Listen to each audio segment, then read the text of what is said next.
మనతో ఆడియోలో మాట్లాడడానికి సిద్ధంగా ఉన్నారు. మౌలానా గారు ఒక విషయం చెప్పండి. 16,000 కార్మికులను తొలగించినప్పటికీ, వాళ్ళు రిటైర్ అయినప్పటికీ 16,000 కార్మికులకు సంబంధించిన బాధ్యతలు కూడా ఈరోజు ఏదైతే ఆర్టీసీ ఎంప్లాయీస్ ఉన్నారో వారు తమ నెత్తి మీద వేసుకొని 16 గంటలు కాదు 18-20 గంటల పాటు పనిచేసుకుంటూ ఈరోజు ఆర్టీసీని బతికించుకుంటున్నారు. తన మాతృ సంస్థగా వాళ్ళు బతికించుకుంటున్నారు. అయినప్పటికీ ప్రభుత్వం వారికి సంబంధించిన సౌతి తల్ల ప్రేమగా నటిస్తూ వీరడం చేయకుండా వాళ్ళతో కాలయాపన చేస్తున్నది. ఈ విషయంపై మీరేమంటారండి మౌలానా గారు? సార్ నమస్కారం sir. Yeah please go head with your own version sir. Zoom meeting లో పాల్గొన్న మా సహోదరులకు మరి వెంకన్న గారికి, హనుమంతు గారికి, థామసన్న గారికి మరియు ఓటీవీ వీక్షిస్తున్న ప్రేక్షకులందరికీ నా యొక్క నమస్కారములు. నా పేరు ఎండి మౌలానా, నేషనల్ ప్రధాన కార్యదర్శి జేసీ కన్వీనర్ను. ఈరోజు వాస్తవంగా ఆర్టీసీలో 16,000 మంది రిటైర్డ్ అయిన మాట వాస్తవం. ఆ 16,000 మంది రిటైర్డ్ అయినప్పటికీ కూడా ఉన్న వర్కర్లతో పని చేయిస్తూ మరి ప్రభుత్వం వచ్చిన తర్వాత మహాలక్ష్మి స్కీమ్ ప్రవేశపెట్టడం జరిగింది.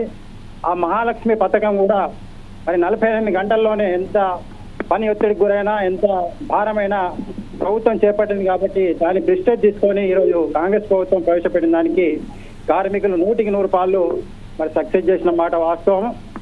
మరి అందులో భాగంగానే ఈరోజు 16,000 మంది రిటైర్డ్ అవుతారంటే మరి పని ఒత్తిడి ఎంత ఉంటుంది అనేటువంటిది కూడా ఈరోజు యాజమాన్యం గ్రహించకపోవడం మరి చాలా దారుణమైనటువంటి చర్య. మరి ప్రభుత్వం కూడా ఈ కోణంలో మరి స్పందించాలా. మరి 16,000 మంది కార్మికులు అయినప్పటికీ మరి ఒక్క రాష్ట్రంలో 1 కిలోమీటర్ తగ్గకుండా, ఒక షెడ్యూల్ తగ్గకుండా మరి అవే కిలోమీటర్లు 16,000 మంది రిటైర్డ్ అయినప్పటికీ కూడా అవే కిలోమీటర్ నడుపుకుంటూ ఇలా వర్కర్ల మీద పనిభారం పెంచడం సమంజసం కాదు.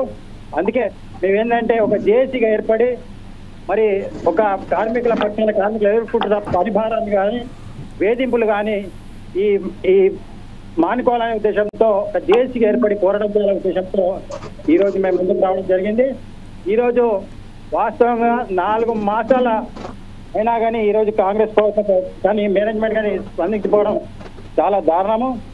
ఎందుకంటే ఇంత సమయం ఇచ్చినప్పటికి కూడా కనీసం యాజమాన్యం, ఎందుకంటే గతంలో ఒకటే సమ్మె నోటీస్ మీద ప్రభుత్వాలు కానీ యాజమాన్యం స్పందిస్తుండే, కానీ ఈరోజు 3 సార్లు సమ్మె నోటీస్ ఇచ్చినప్పటికి కూడా 4 మాసాల సమయం ఇచ్చినప్పటికి కూడా మరి మేనేజ్మెంట్ కానీ ప్రభుత్వం కానీ కనీసం కార్మికుల సమస్యల పరిష్కారం కోసం మాట్లాడిన దాఖలాలు మాత్రం లేవు.